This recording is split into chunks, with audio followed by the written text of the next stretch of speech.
ar o programa TV Uniceub. Hoje vamos falar de comportamento, meio ambiente, cidadania e arte. Um simpósio discute a teoria da subjetividade no campo da psicologia.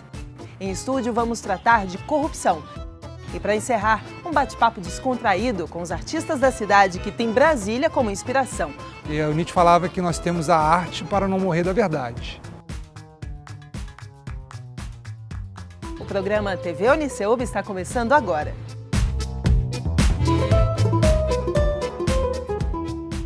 Desde o ano 2000, o Uniceub tem um teórico no curso de psicologia. Já imaginou isso? O pai de uma teoria entre nós? Essa semana aconteceu no campus da Asa Norte o primeiro simpósio para discutir a teoria da subjetividade do professor cubano Fernando González Rey.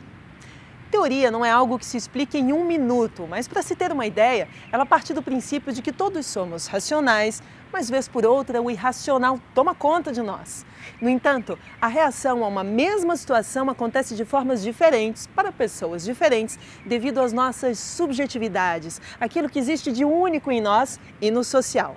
Por exemplo, a forma como uma mulher brasileira reage a uma determinada situação pode ser bastante diferente da forma como uma mulher saudita reage à mesma situação. Para nós, elas usam roupas demais. Para elas, nós usamos roupas de menos. Enfim, é como se grande parte da nossa forma de reagir tivesse relação direta com a cultura. E é isso que abre espaço para discussões sobre os indivíduos a partir dessa teoria. O evento, que durou 3 dias, foi transmitido para vários países do mundo. Veja só.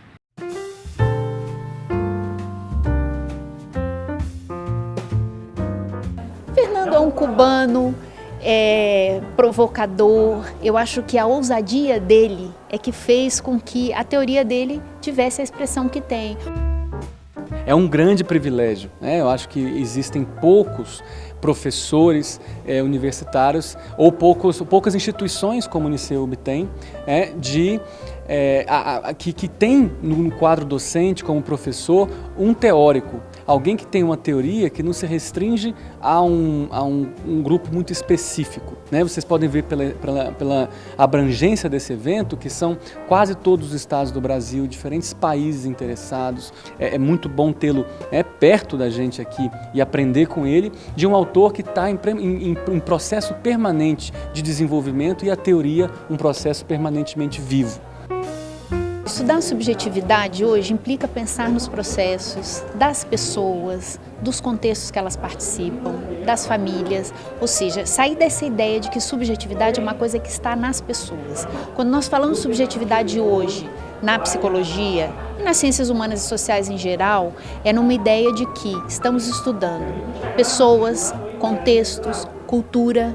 Eu vejo que hoje o Fernando é um teórico que tem uma expressão em outros países e uma expressão muito grande também na América Latina. Então, como um pensador contemporâneo, acho que a contribuição dele é fundamental para que a gente possa pensar a psicologia dentro de novos marcos. Nós vivimos em uma constelação de construções simbólicas sociais: gênero, raça, beleza, idade, doença. Todas esas cosas no nos determinan linealmente a forma que vivimos esos conceptos. Vamos a relacionarnos con esos conceptos segundo nuestras experiencias históricas y contextuales, que nos lleva a producir, en un contexto que aparentemente no tiene nada a ver con eso, nos lleva a producir procesos simbólicos emocionales que marcan un comportamiento, por ejemplo, de una crianza frente a la docencia, de un adulto frente a un proceso de adoecimiento, que tal parece que está definido pelo adoecimiento ou pelas dificuldades da escola, e na verdade está o cosmos da vida dessa pessoa dentro dessa reação que ela tem. Então a subjetividade é ir além das manifestações aparentes e explícitas que se dão tanto na linguagem como no comportamento, porque nós não nos agotamos nem na linguagem nem no comportamento, como durante muito tempo a psicologia tentou fazer. Latinoamérica tiene que entrar en un mundo con una visión desde nuestro lugar. Y eso acho que es la importancia de la psicología, una psicología genuína, gerada en Latinoamérica. Com vocês agora, Agência em Ação, uma produção dos alunos de jornalismo da Agência de Notícias.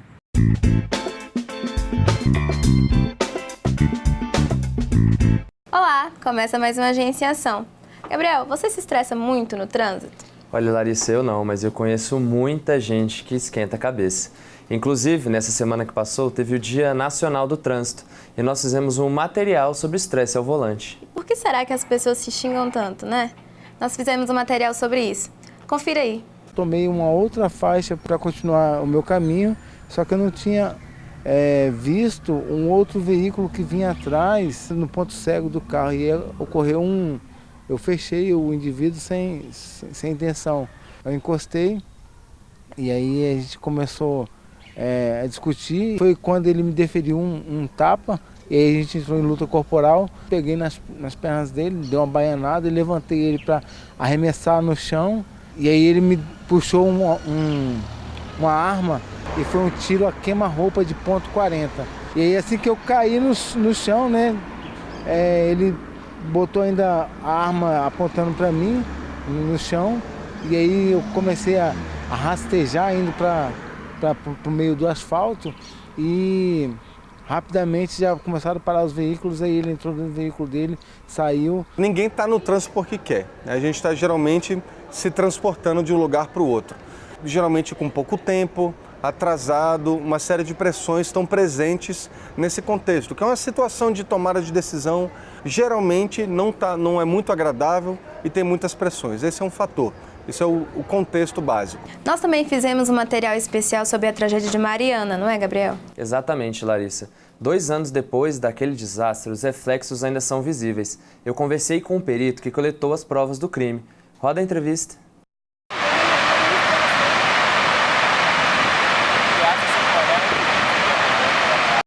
Ainda ontem eu recebi imagens feitas do Ribeirão Gualacho do Norte. E 2 anos após a tragédia, praticamente, o Ribeirão ainda drena água extremamente contaminada com rejeitos, né? A poluição do rio ainda não cessou.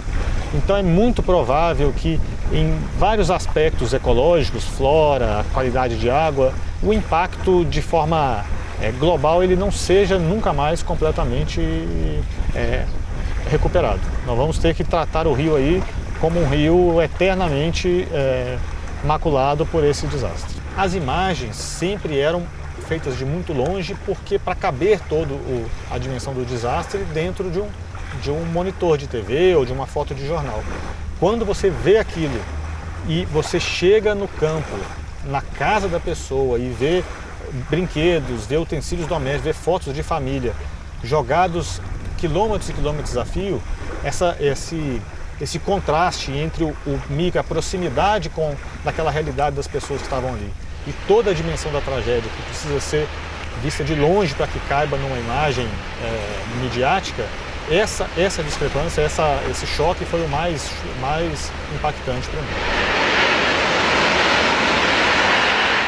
E é isso, gente. Confira mais materiais como esse lá no nosso site. Tchau, tchau. Até a próxima. Corrupção é o câncer do Brasil e do mundo. No próximo bloco vamos falar disso e muito mais. A gente volta já. A advogada Marina Quezado estuda corrupção. Para ela, essa é uma prática comum não apenas no Brasil ou em países em desenvolvimento, mas em vários outros lugares do mundo. O que há de comum é que quem acaba pagando a conta é sempre o cidadão. Ela conversou sobre suas pesquisas com o professor Henrique Moreira no estúdio Uniceub.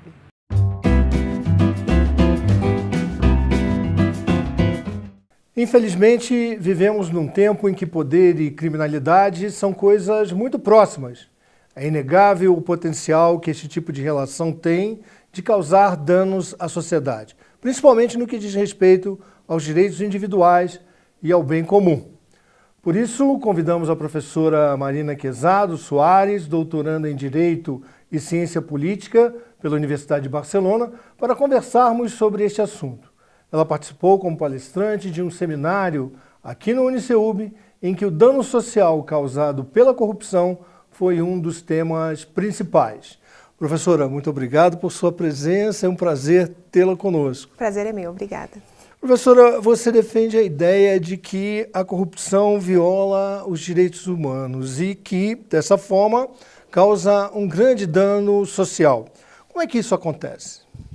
Então, eu acho que a corrupção está muito presente aqui na vida gente aqui no Brasil, principalmente na América Latina como um todo, e ela é vivenciada de uma forma muito diferente do que ela é vivenciada na Europa, onde eu estou estudando.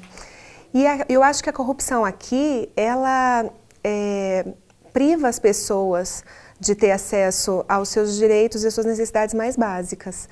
Então, nos meus estudos, eu estou desenvolvendo as minhas pesquisas dentro de uma linha de estudo da criminologia, que é a criminalidade dos poderosos, para a gente enfocar justamente esses danos que essas condutas dos criminosos trazem, né, os anos. Você tem estudado, como você disse, a criminalização dos poderosos, né? Você tem um interesse especial na questão do foro privilegiado. O foro privilegiado é uma coisa só nossa no Brasil? Ele existe em outros lugares? Olha, ele existe em outros lugares, mas não, muito pouco, é muito diferente.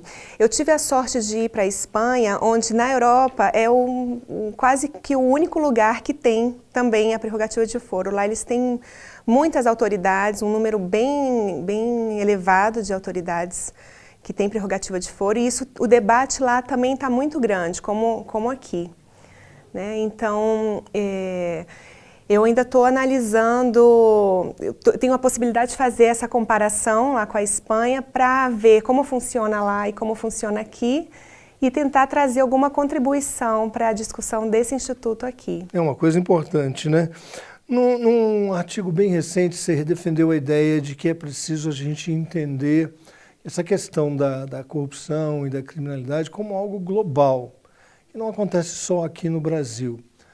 Quais são as relações que essa criminalidade estabelece? Porque ela estabelece também relações entre os países, né? A corrupção que acontece no Brasil, de alguma maneira, acaba se relacionando com a corrupção que acontece em outros países. Como fazer para controlar isso, Marina?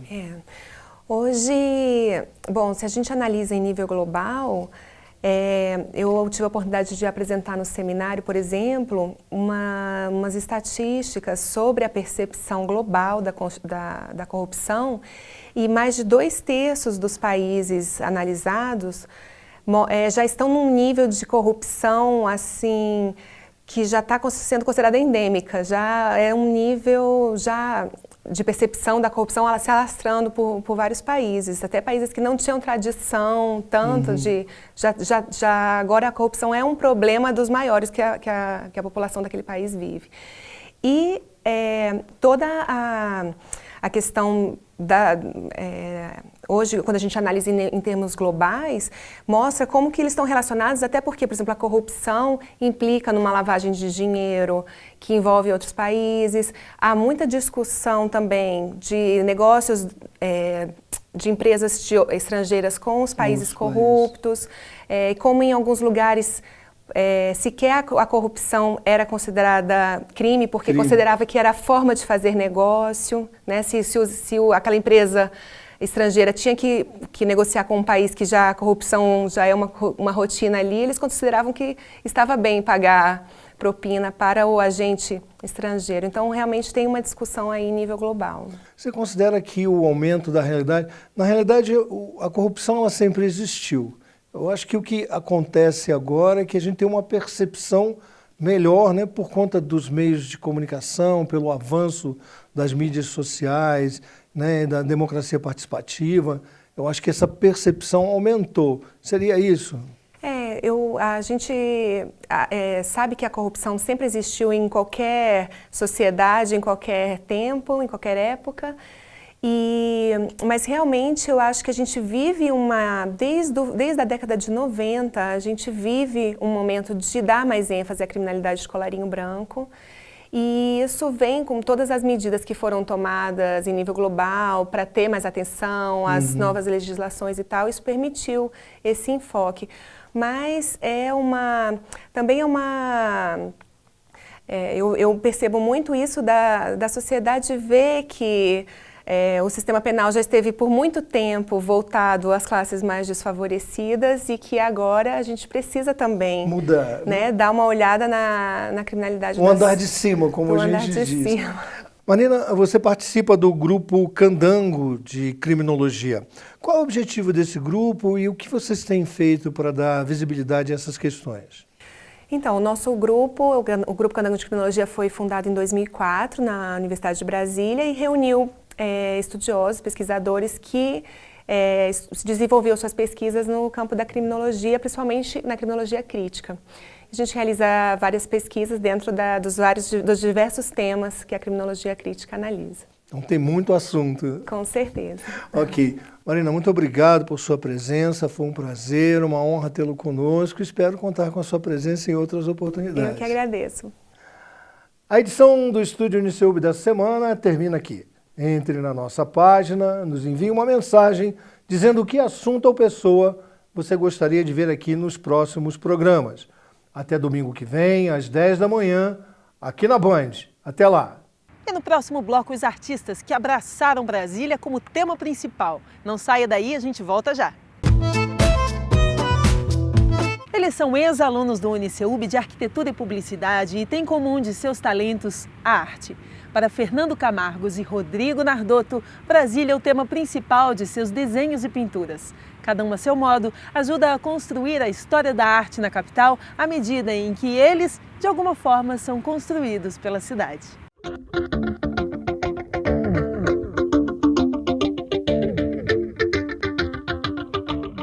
Olha, Brasília é uma coisa...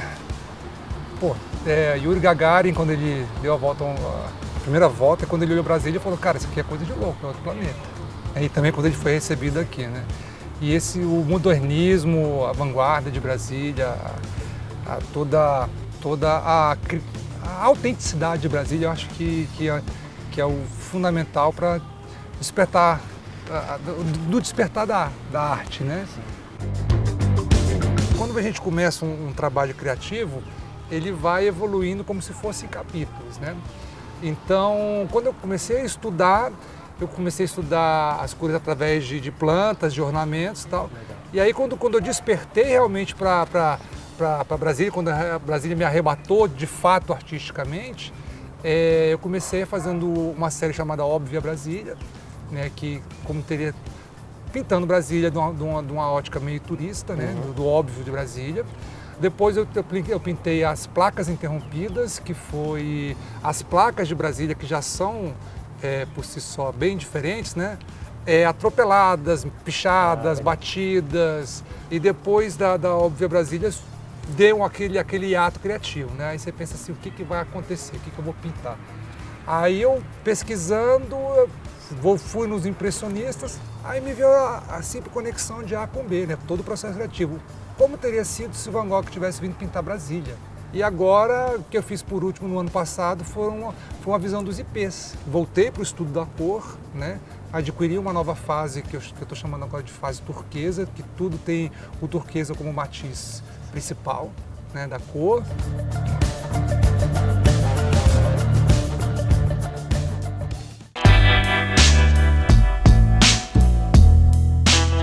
Eu comecei até uma relação de amor e ódio com Brasília, quando eu comecei a fazer arquitetura e urbanismo. A autenticidade, a coisa única de Brasília é a volumetria de tudo.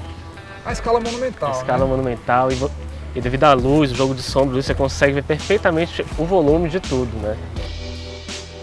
Tudo começou num trabalho que eu fui chamado para fazer de um calendário. Eu comecei a fazer, era só para fazer o storyboard das fotos, então no final das contas eu fiquei para fazer a arte final do cenário. A partir do momento que eu comecei a desenhar os pontos turísticos de Brasília e me atentar mais para a história de cada arquitetura, eu comecei meio que a criar um sentimento de missão de fazer toda Brasília.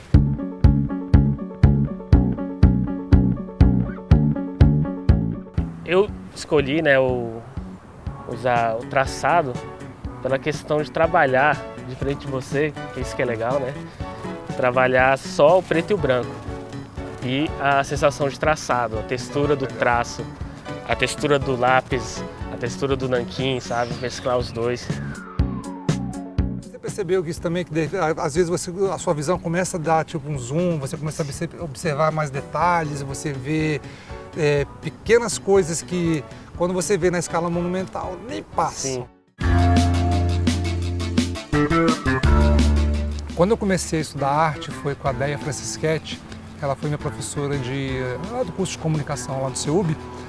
Ela começou a me ensinar o estudo também de materiais e tudo. Quando ela me apresentou a cor através dos pastéis, né, foi tipo assim, foi um salto. E aí nesse estudo de materiais, eu comecei a descobrir também a massa corrida, a tinta de piso, que é muito resistente, a cola universal PVA, junto com a mistura das tintas acrílicas e com os pigmentos. Com a mistura, com a dosagem certa de cola e pigmento, eu faço a cor que eu quiser. Então, essa é a minha técnica, né?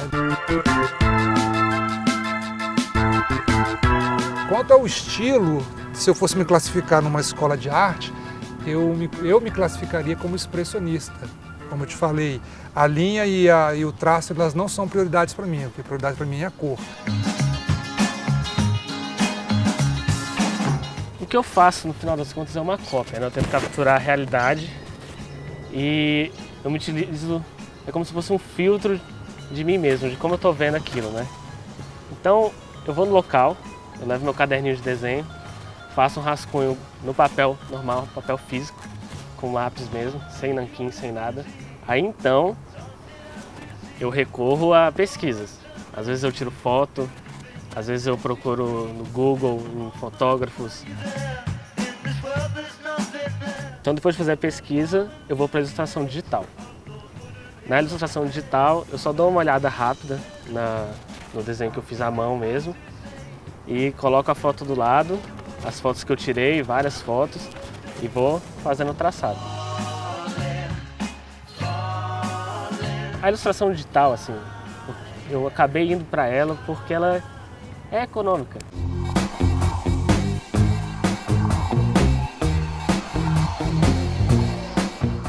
A Brasília é luz, né? E a luz ela se transfere em diversas cores, né? É como a minha busca pela arte é realmente o privilégio da cor, né? Eu acho que Brasília é muito rica, muito generosa em relação a você apresentar as cores, porque cada hora que o sol se mexe, você tem uma cor diferente, cada época do ano você tem uma cor diferente. Eu acho que a frase que mais me toca, o Picasso falou ela também, se apropriando de Nietzsche, né? E o Nietzsche falava que nós temos a arte para não morrer da verdade, né? E da vida que a gente vive. A arte serve para salvar a gente de nós mesmos, né? E também das besteiras que vêm até nós, né?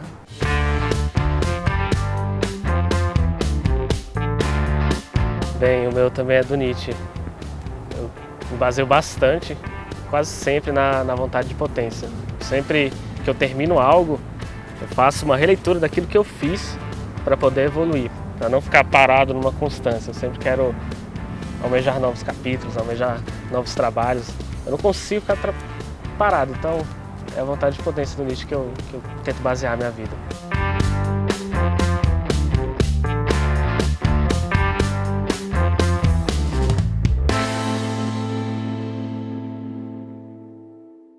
Esperamos que você tenha gostado do programa de hoje. Se você quiser ver estas e outras reportagens, basta acessar as nossas redes sociais. Na semana que vem, a gente se encontra de novo aqui na Band. Até lá!